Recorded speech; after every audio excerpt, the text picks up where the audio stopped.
Vítam vás na mojom kanáli Jednoducho bez lepku. Ak chcete vytvoriť rýchlu nátierku, brinzová nátierka s bylinkovou lučinou je na to ako stvorená.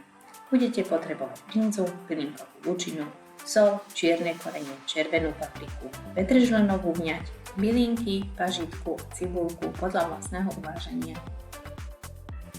Do misky si pripravím brinzu, bylinkovú lučinu,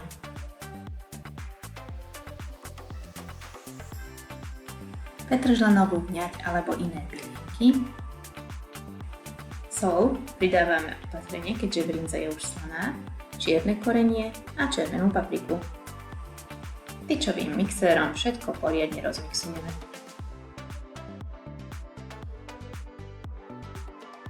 A máme hotovo.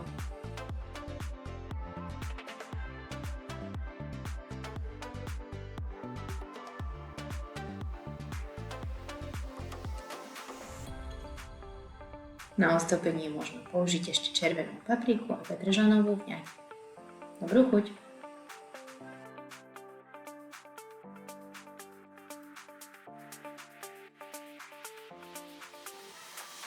Ak sa vám video páčilo, zvážte odber a dajte like.